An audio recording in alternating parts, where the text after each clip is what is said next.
Œuvre de Maria Valtorta, tome 3, chapitre 58, intitulé Au temple avec Joseph d'Arimathie. L'heure de l'encens. Vision du 22 juin 1945. Pierre est vraiment solennel quand il entre en qualité de père dans l'enceinte du temple, tenant Yabek par la main.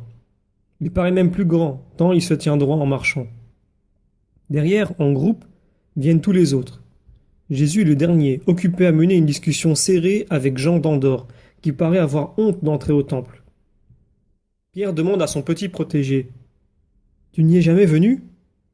S'attirant cette réponse « Quand je suis né, père, mais je ne m'en souviens pas. » Cela fait rire Pierre de bon cœur. Il le répète à ses compagnons qui rient eux aussi en disant bonnement et finement « Peut-être que tu dormais, et par conséquent... » Ou bien « Nous sommes tous comme toi. Nous ne nous rappelons pas notre venue ici à notre naissance. » Jésus, lui aussi, pose la même question à son protégé, et en obtient une réponse analogue, ou presque, car Jean d'Andorre dit « Nous étions des prosélytes, et je suis venu dans les bras de ma mère, justement pour une Pâque, car je suis né dans les premiers jours d'Adar.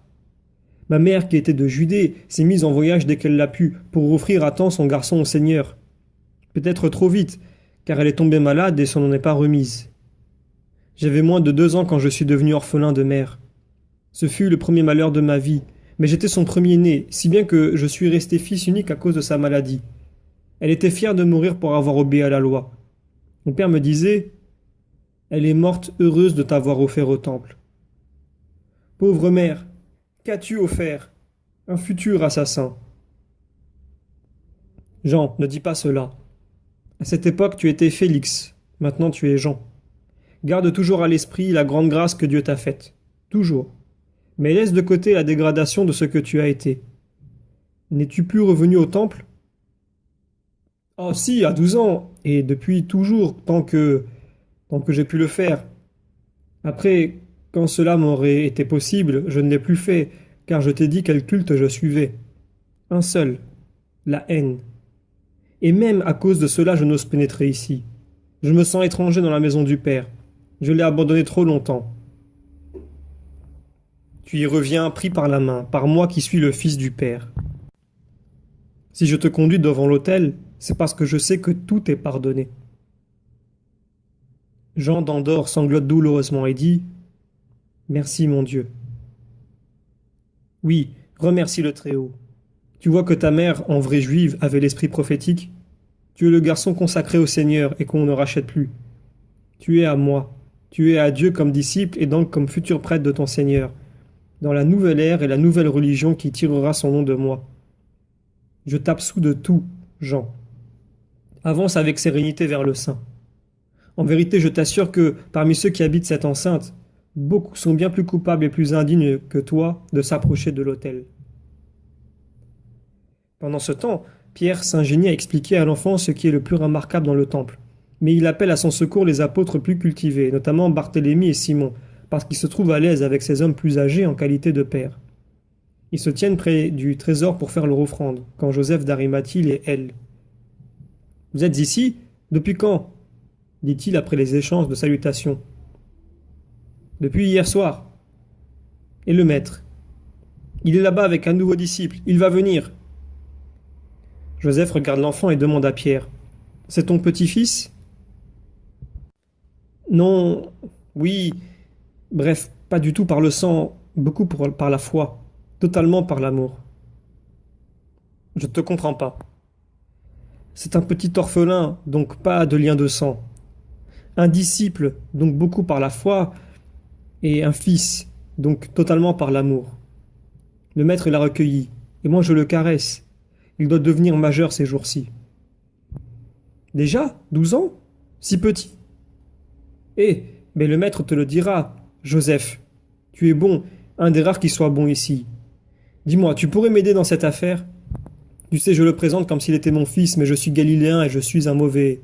J'ai une mauvaise lèpre. »« La lèpre ?» s'exclame Joseph, effrayé en s'écartant. « N'aie pas peur. J'ai la lèpre d'appartenir à Jésus.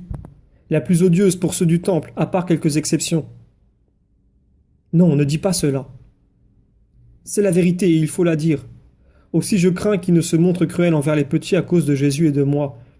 Et puis je ne sais pas comment il connaît la loi, la halakha, la haggadah et les midrashim. Jésus dit qu'il en sait assez. Si Jésus le dit, n'aie pas peur.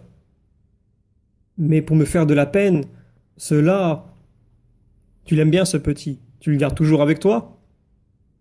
Je ne peux pas, je suis toujours en marche. L'enfant est petit et chétif. Mais moi je viendrai volontiers avec toi, intervint Yabek, que les caresses de Joseph ont rassuré. Pierre rayonne de joie, mais il dit: Le maître dit qu'il ne faut pas, et nous ne le ferons pas. Mais nous nous verrons tout de même, Joseph. Tu m'aides? Bien sûr, je viendrai avec toi. Devant moi, ils ne me feront pas d'injustice. Quand est-ce? Oh maître, donne-moi ta bénédiction. Paix à toi, Joseph. Je suis heureux de te voir, qui plus est en bonne santé. Moi aussi, maître, et les amis eux aussi te verront avec joie. Tu es à Gethsémani? J'y étais. Après la prière, je vais à Bethanie. Chez Lazare? Non, chez Simon. Il y a aussi ma mère et la mère de mes frères, ainsi que celle de Jean et de Jacques. Viendras-tu m'y trouver? Tu le demandes? C'est pour moi une grande joie et un grand honneur, je t'en remercie. Je viendrai avec plusieurs amis. Vas-y doucement, Joseph, avec les amis. Conseille Simon le Zélote. Oh, vous les connaissez déjà. La prudence dit que l'air n'entende pas. Mais lorsque vous les verrez, vous comprendrez que ce sont des amis. Dans ce cas... Maître, Simon-Pierre me parlait de la cérémonie du petit. Tu es venu au moment où je demandais quand vous avez l'intention de le faire. Je désire y assister, moi aussi. Le mercredi avant la Pâque. Je veux qu'il fasse sa Pâque en fils de la loi. Très bien, c'est entendu. Je viendrai vous prendre à Béthanie, mais lundi je viendrai avec des amis. C'est d'accord. Maître, je te quitte. Que la paix soit avec toi. C'est l'heure de l'encens. Adieu, Joseph. Que la paix soit avec toi. Viens, Yabek. C'est l'heure la plus solennelle de la journée. Il y en a une autre du même genre le matin, mais celle-ci est encore plus solennelle. Le matin, c'est le commencement du jour. Et il est bon que l'homme bénisse le Seigneur pour en être béni pendant la journée, dans tous ses travaux. Mais le soir, c'est encore plus solennel. La lumière décroît, le travail cesse, la nuit arrive. La lumière qui décroît nous rappelle la chute dans le mal. D'ailleurs, réellement, les mauvaises actions ont lieu habituellement la nuit. Pourquoi? Parce que l'homme n'est plus occupé par son travail. Il lui arrive plus facilement d'être circonvenu par le malin qui lui adresse ses incitations et ses cauchemars. Aussi, est-ce bien, après avoir remercié Dieu de sa protection pendant la journée, de le supplier d'éloigner de nous les fantômes de la nuit et les tentations? La nuit, le sommeil, c'est le symbole de la mort. Mais heureux ceux qui, après avoir vécu avec la bénédiction du Seigneur, s'endorment non dans les ténèbres, mais dans une lumineuse aurore.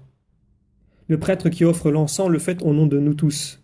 Il prie pour le peuple tout entier, en communion avec Dieu, et Dieu lui confie sa bénédiction pour le peuple de ses enfants. Vois-tu combien est grand le ministère du prêtre? Il me plairait, j'aurais l'impression d'être encore plus près de maman. Si tu restes toujours un bon disciple et un bon fils de Pierre, tu le deviendras. Viens maintenant, voici que les trompettes annoncent que l'heure est venue. Allons avec vénération louer Jéhovah. Jésus le prononce comme cela, avec le G qui devient long. Un Jéhovah très chantant, avec les derniers E très ouverts, comme si c'était des A, alors que celui qui suit le G est très fermé.